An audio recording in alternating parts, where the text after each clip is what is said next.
Imagine this: a nation with no nuclear weapons, but now building nuclear-powered submarines. A country once seen as a quiet middle power, now preparing to patrol the deepest waters of the Indo-Pacific with machines that could change the balance of power in Asia. That nation is Australia. And its decision to go nuclear, not for bombs but for propulsion, has triggered one of the most ambitious, controversial, and strategically significant military transformations of the 21st century. This isn't just a defense upgrade. It's a geopolitical gamble, one that ties Australia's future to the United States and the United Kingdom like never before, and challenges the regional dominance of China beneath the waves. Welcome to Doctrine of War. Today we're diving deep into the story of AUKUS, the alliance that will define Australia's military future, and how this nuclear submarine gamble could redraw the map of the Indo-Pacific. But before we dive in, if you're fascinated by military strategy, power shifts, and how nations reinvent themselves to survive the new age of rivalry, take a second to like this video and subscribe to Doctrine of War. Your support helps us keep decoding the strategies shaping the world's next great conflicts. Alright, let's surface the truth behind AUKUS. From alliance to arsenal, the origin of AUKUS. In September 2021, three nations made an announcement that sent shockwaves through the global defense community. Australia, the United States, and the United Kingdom unveiled a new strategic pact, AUKUS, focused on advanced defense technology sharing. At the heart of it was a single promise: Australia would acquire nuclear-powered submarines. It was a seismic shift. For the first time in history, a non-nuclear weapons state under the Nuclear Non-Proliferation Treaty would receive access to nuclear propulsion technology, something previously shared only between the US and the UK. To understand how extraordinary this is, you have to understand the context. Before AUKUS, Australia's Navy relied on the Collins-class, diesel-electric submarines built in the 1990s. They were quiet, capable, and homegrown, but limited. Diesel submarines must surface or snorkel regularly to recharge their batteries, making them detectable during long operations. Nuclear-powered submarines, on the other hand, can stay submerged for months. They move faster, dive deeper, and patrol farther. In a region as vast as the Indo-Pacific, where the nearest potential flashpoints are thousands of kilometers from Australian shores, range and endurance matter more than ever. So why the shift now? Because the world around Australia changed fast. China's military expansion, especially its navy, has been unprecedented. The People's Liberation Army Navy plan now boasts the world's largest fleet by number of ships. Beijing's assertiveness in the South China Sea, its push toward Taiwan, and its growing influence across the Pacific Islands have fundamentally altered the regional security balance. For decades, Australia relied on the US for strategic protection, a deputy sheriff role in the Pacific, with a focus on coalition missions and peacekeeping. But as China's power expanded, Canberra realized that deterrence wasn't enough. It needed reach, it needed stealth, it needed endurance. Enter AUKUS. The agreement wasn't just about submarines. It symbolized something deeper, a pivot. Australia was declaring openly that it was willing to become a frontline state in the emerging great power competition. It was also willing to abandon its previous $90 billion deal with France's naval group for diesel-electric submarines, a move that infuriated Paris and temporarily fractured Western unity. But to Canberra, this wasn't about diplomacy, it was about survival. Because beneath the political drama was a cold strategic truth. Only nuclear submarines can give Australia the deterrence and reach it needs in a contested Indo-Pacific. Why nuclear subs change everything? Let's strip away the politics for a second and talk pure capability.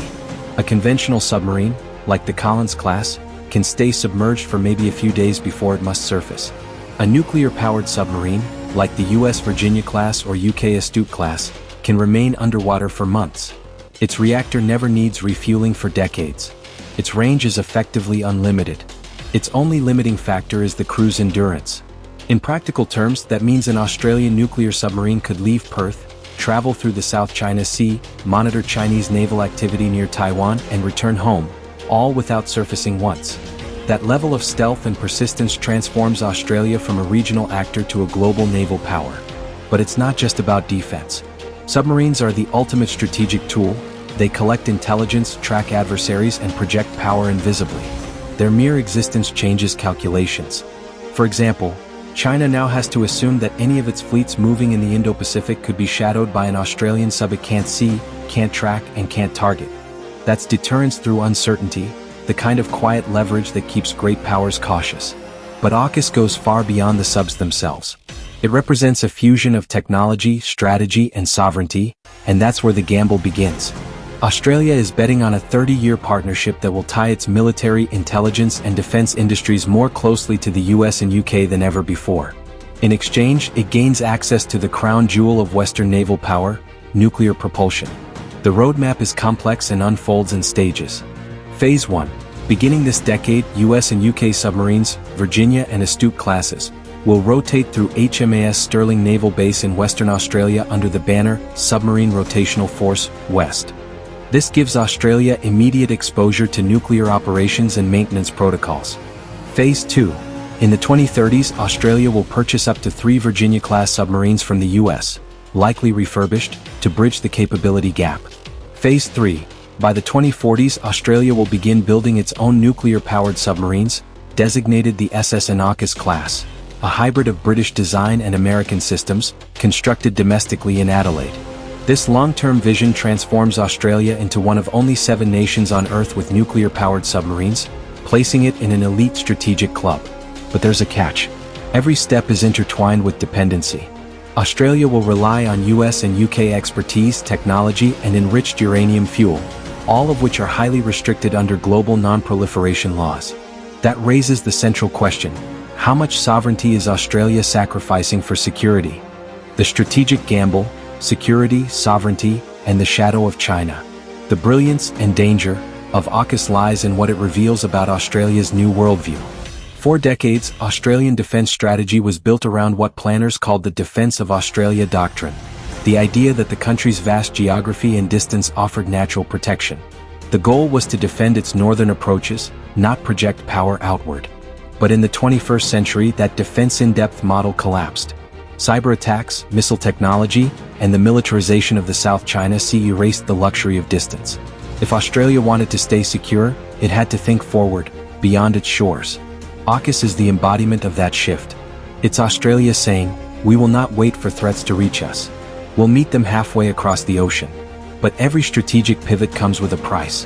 By committing to AUKUS, Australia has essentially bound its future to the geopolitical orbit of the United States. In the eyes of Beijing, this is not just a defense partnership, it's an alignment. China has already warned that AUKUS risks triggering an arms race in the Pacific, calling it a Cold War mentality. Beijing's state media went further, suggesting that Australia has made itself a potential nuclear target. That's the paradox of deterrence. The stronger you become, the more you attract the gaze of those you seek to deter. And then there's the question of sovereignty. Australia's nuclear subs will use American reactors, sealed units that cannot be refueled domestically. This gives them extraordinary endurance but also binds Australia to US nuclear logistics indefinitely. It means that in wartime or crisis, Australia's operational independence may depend on the very allies it hopes to complement. Strategists call this the alliance trap, the moment when dependence for security becomes vulnerability for autonomy. Still, Canberra believes the trade-off is worth it. In a region defined by naval power and rapid escalation, survival depends on deterrence, and deterrence depends on capability.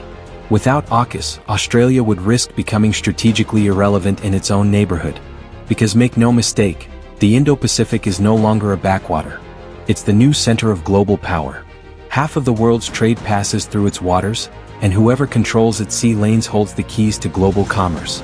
That's why AUKUS isn't just a submarine project. It's the foundation of a new strategic order. One where Australia, Britain, and the United States act as a single, interoperable military complex from the Indian Ocean to the Pacific Rim. AUKUS Unleashed, Australia's Nuclear Submarine Gamble Part 2 of 2, Doctrine of War. The hook. What happens when a middle power goes all in on a superpower's bet?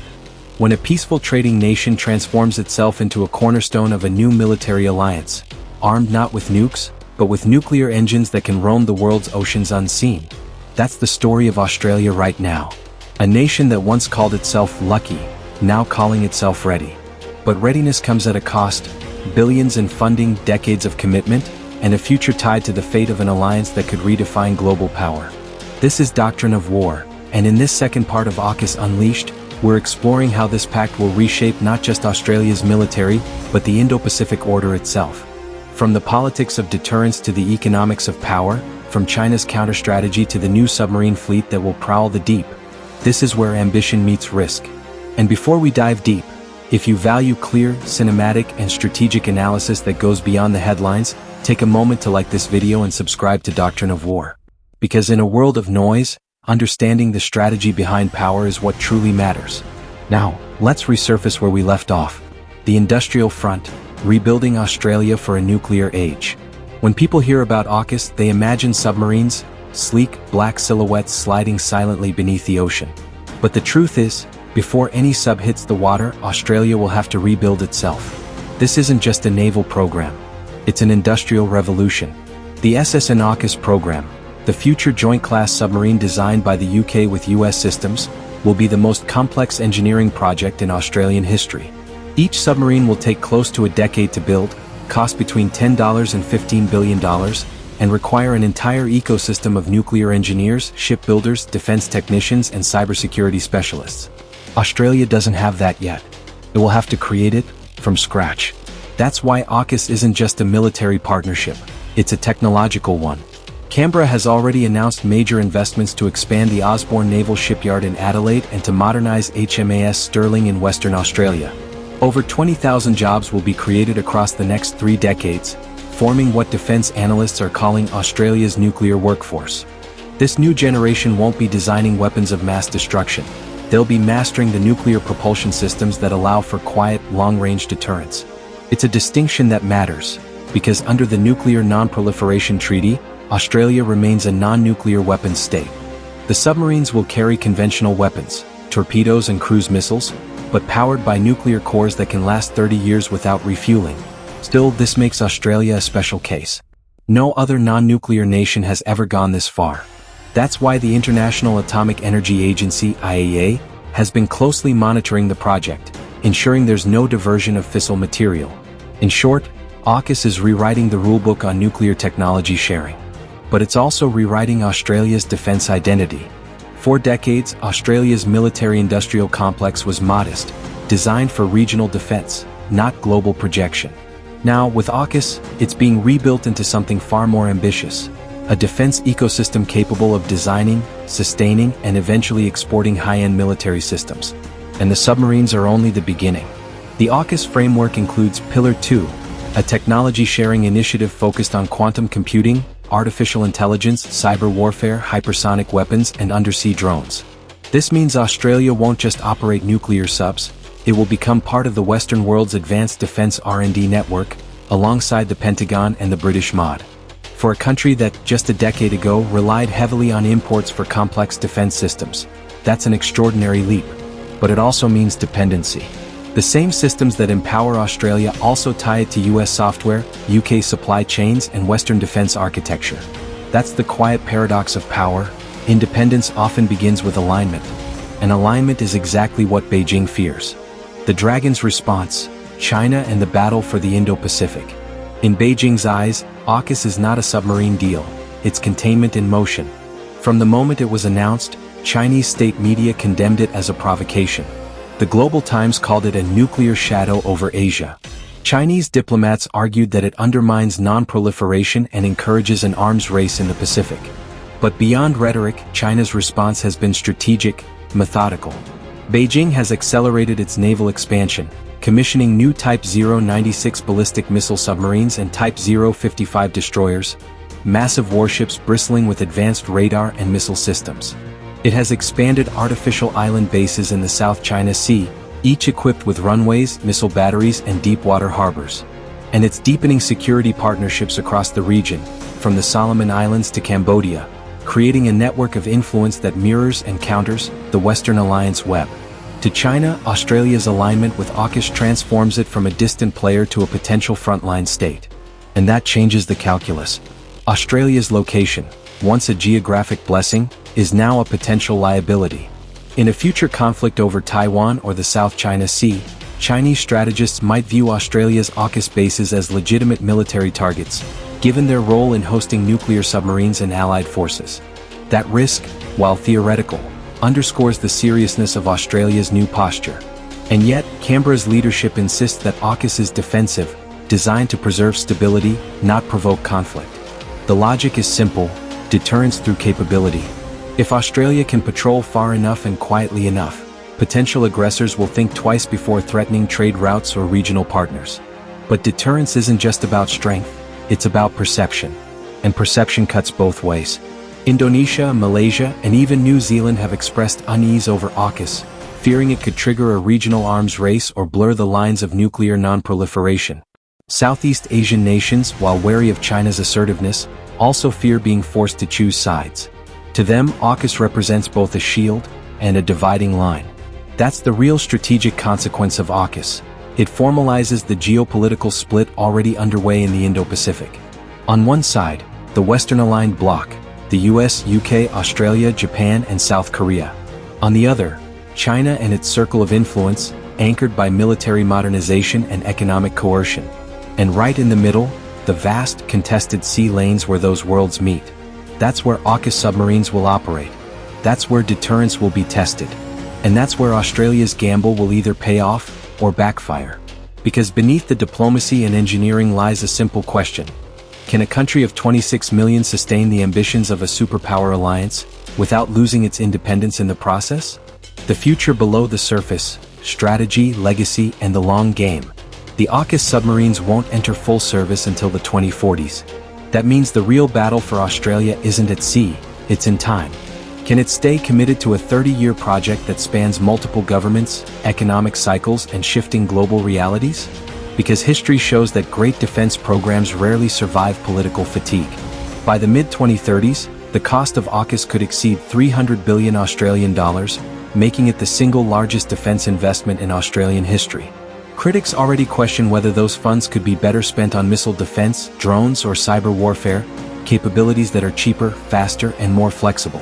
Supporters argue that submarines remain irreplaceable, the ultimate stealth asset in modern deterrence. But the debate goes deeper than budgets. It's about identity. For the first time in modern history, Australia isn't just aligning with the West, it's embedding itself into the core of its defense structure. Its future submarines will likely operate alongside American fleets in the Pacific, share intelligence networks like the Five Eyes, and rely on logistics chains spanning 3 continents. In essence, Australia is becoming a pillar of Western maritime power projection. That's a profound shift from its post-World War II posture of forward defense to something far more assertive, forward presence. But even as it builds for the future, Australia faces a reality it cannot ignore. Technology moves faster than strategy. By the 2040s, when the SSN-AUKUS subs are ready, the nature of naval warfare may have transformed. Autonomous underwater drones, satellite surveillance, and long-range precision missiles could redefine what stealth means. Critics warn that Australia may be investing in 20th-century technology for a 21st-century conflict. Yet history also tells us that submarines have a unique staying power. They survive because they adapt. Silent, unseen, unpredictable, they remain the ultimate psychological weapon.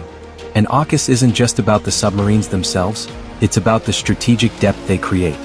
Even if never used in war, their very existence extends Australia's defensive perimeter thousands of kilometers outward, giving policymakers leverage in both diplomacy and deterrence.